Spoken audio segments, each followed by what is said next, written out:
Akkam jirtu daawwattoota keenya OBN International irraa oduu qabannee dhiyaannee jirra. Oduu waliin an Alamaayyo Qannaati. Taanzaaniyaatti lammiin Itoophiyaa vaayirasii koronaan qabame irraa dandamachuun ibsame. Lammiileen Itoophiyaa Taanzaaniyaa jiraatan lakkoofsaan muraasa ta'anis yeroo rakkoo kanatti biyya isaanii deeggaraa akka jiran Taanzaaniyaatti ambaasaaddarri Itoophiyaa Yoonaas Yoosef himan. Akaaluu Baqqalaa gabaasa dabalataa qaba.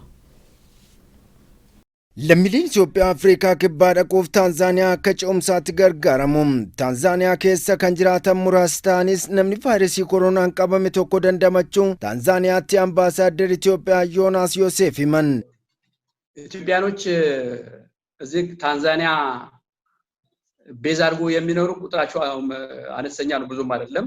ዳረ ሰላምና አሩሽ አካባቢ ነው ብዛት ተወሰነ ደረጃ ቁጥራቸው አነስተኛ ነው። ነገር ግን ኢትዮጵያን ታንዛኒያን እንደ መሸጋገር አድርጎ ነው የሚጠቀሙት ወደ ሳውዝ አፍሪካ በህገወጥ ለማቋረጥ ታንዛኒያን እንደ መሸጋገር አድርጎ ነው የሚጠቀሙት። lammiileen Itoophiyaa Taanzaaniyaa jiraatan baay'ee miti.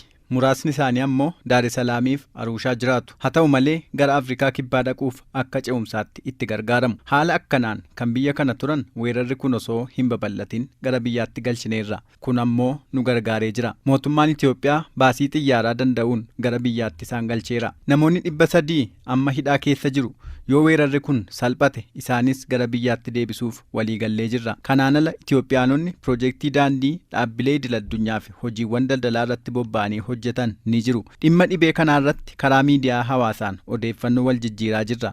Namni tokko qabamee bayyanateera. Kanaan ala namni qabame hin jiru. Lammiileen Itoophiyaa Taanzaaniyaa jiraatan muraasa ta'anis biyya deeggaraa jiru jedhan.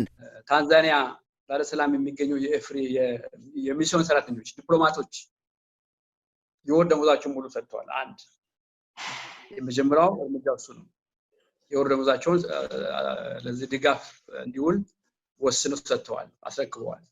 ሁለተኛው ደግሞ hojjettoonni baasii keenya miindaa isaanii ji'a tokko gumaachaniiru. Lammiileen Itoophiyaa biyya kana jiraatan lakkoofsi isaanii muraasa ta'us hojii vaayirasichaa ittisuuf biyya keessatti hojjetamaa jiruuf birrii 200,000 30 walitti qabuun galii godhaniiru. Lammiin Itoophiyaa tokkos mana kuusaa magaalaa Finfinneetii qabu tajaajila ittisa kanaaf akka oolu gumaacheera. Deeggarsi akkanaas cimee akka itti fufu mirkaneessaniiru. Daandiin xayyaara Itoophiyaa Taanzaaniyaa Daar es Salaam Kilimanjaroo fi Zanzibaaritti imala akka ture ibsuun erga vaayirasiin koronaa mul'ate addaan cituu kaasanii tajaajila kaargoo garuu kennaa akka jiru dubbatan. በኪሊማንጃሮ እና ዳር es Salaam የካርጎ አገልግሎት እየሰጠ ነው የሚገኘው። ካርጎ አገልግሎት የጭነት አገልግሎት እየሰጠ ነው ያለው። ትልቅ ለነሱም ትልቅ ተታድጓቸው አጠቃላይ የአበባ ምርት አላቸው። የአበባ ምርትን ወደ አውሮፓ እና ሌሎችም የአሳ ምርትም አላቸው እነሱ የአሳ ምርትንም ወደ አውሮፓ ለማጓጓዝ የኢትዮጵያ አየር መንገድ ትልቅ ሚና እየተጫወተ ነው የሚገኘው። በዚህ Kilimanjaroof Daar es Salaamitti tajaajila kaargoo kennaa jira. Oomisha abaaboof qurxummii waan qabaniif gara Awurooppaatti geessuuf isaaniif hojii gaarii hojjete. Uummannis fayyaa isaa eeggachuu akka qabu dhaamaniiru. ኢትዮጵያ መንግስት የወሰዳቸው እርምጃዎች በጣም መልካም ናቸው፣ እጅግ በጣም መልካም ናቸው። እሱን አጠናክሮ መቀጠል ነው። ህዝብ የመንግስትን መስማት ማዳመጥ መተግበር ያስፈልጋል። Tarkaanfiin mootummaan Itoophiyaa fudhachaa jiru baay'ee gaariidha. Rakkoo dinagdeef hawaasummaa dhibeen kun geessisu olaanaa waan ta'eef uummanni waan mootummaan jedhu dhaggeeffatee hojiirra oolchuu qaba. Dagannaan jiraachuu hin qabu. Ameerikaa keessatti sababa vaayirasii koronaatiin namoonni 100,000 gahan du'uu danda'u jechuun pirezidaantii Doonaald Tiraamp akeekkachiisan. Bulchiinsi Doonaald Tiraamp vaayirasii koronaa ittisuuf tarkaanfii barbaachisaa dafeen fudhanne jechuun qeeqarratti ka'aa jirus haalaniiru. Gabaasi dabalataa akkattamatu dhiyaata. Ameerikaa keessatti vaayirasiin koronaa hanga ammaatti namoota 68,000 kan galaafate yommuu ta'u, akka pirezidaantiin biyyattii jedhanitti immoo baay'inni namoota dhukkuba kanaan du'anii gara 100,000tti ol guddachuu danda'a. Doonaald Tiraamp televiizyinii Fox Newsitti akka himanitti utuu barri 2020 hin xumuramin dura vaayirasii koronaatiif talaalliin akka qophaa'uu danda'u dubbatan. Haa ta'u malee ogeeyyonni fayyaa biyyattii beekamoon gama isaaniin COVID-19f talaallii argachuuf yoo xiqqaate ji'oota 12 hanga 18 akka barbaachisu himaa jiru. Tiraamp faallaa ogeeyyota fayyaa yaada dhuunfaa isaanii kennuun kan beekaman yommuu ta'u, dhukkuba koronaa laalchisuun dhuma bara kanaatti talaalliin argamuu akka danda'u amantaan qaba jedhaniiru.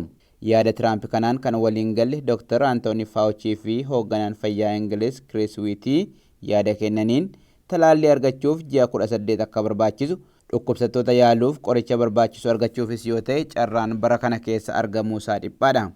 Gama biraatiin bulchiinsi Tiraamp tatamsa'ina vaayirasii kanaa ittisuuf waan barbaachisu hunda akka raawwate himuun tatamsa'ina vaayirasii koronaatiif itti gaafatamummaa kan fudhatu mootummaa Chaayinaati jechuun falman. Akka yaada Tiraampitti mootummaan Chaayinaa dogoggora guddaa hojjeteera, badii hojjete kana immoo amanee fudhachuun barbaadu jedhan. Gara Chaayinaatti imalanii ka'umsa vaayirasii kanaa qorachuuf gaaffiin gaafatanii turanis deebiin arganne akka isaan jedhanitti. Mootummaan Ameerikaa vaayirasiin kun biyyattii keessatti babal'achuu isaa utoo odeeffannoo qabu uummataaf hin ibsine himata jedhu yommuu deebisan, dhaabbanni nageenyaa biyyattii hanga amajjii 23tti waajjira isaaniitti dhimma kana akka hin gabaasne himan. Miidiyaaleen Ameerikaa akka gabaasanitti immoo dhaabbanni nageenyaa Ameerikaa vaayirasiin koronaa Ameerikaa keessatti mul'achuu isaa amajjii 3 bara 2020 irraa kaasee odeeffannoo qaba ture. Kooriyaan Kaabaaf Kooriyaan Kibbaa daangaa loltoota irraa bilisa ta'ee jiru irratti walitti dhukaasuun himame. Gabaasi guutuun akkatti dhiyaata. Loltoonni Kooriyaa Kibbaa akka beeksisanitti rasaasni Kooriyaa Kaabaa irraa dhukaafame magaalaa daangaa kan taate Cheerooj keessatti loltuu daangaa eegaa ture tokko rukute. Haleellaa kana hordofuun loltoonni Kooriyaa Kibbaas dhukaasaan deebii kennuu fi akeekkachiisa akka kennan beeksisan. Gama Kooriyaa Kaabaatiin badiin ga'ee jiraachuu fi jiraachuu dhabuu irratti hanga ammaatti wanti ibsamee hin jiru. Kooriyaan Kaabaa gara Kooriyaa Kibbaatti kan dhukaaste hoogganaan biyyattii Kim Jong-un guyyaa 21f miidiyaa jalaa dhabamanii turan deebi'anii mul'atanii sa'aatii 24 keessatti ture. BBC'n akka gabaasetti ji'oota muraasa as leenjiin qophii waraanaa fakkaatu loltoota Kooriyaa Kaabaa keessatti mul'achaa tureera. Kooriyaanota lamaan gidduutti dhukaasa walitti banuun erga bara 2017 gaggeeffame as inni ammaa kun turtii waggaa lamaa keessatti isa jalqabaate jedhameera. Pirezidaantiin Kooriyaa Kibbaa Moon Jae-in fi Kim Jong-un waggaa lama dura erga wal arganii mari'atanii booda biyyoota lamaan gidduutti nagaa buusuuf hojiilee jajjaboo hojjechaa turan. Waliigaltee loltummaa hedduu kan waliif mallatteessan yoo ta'es dhukaasni daangaa irratti banamu akkasii waliigaltee biyyootaa diiguu danda'a jechuun Aljazeeraan gabaaseera.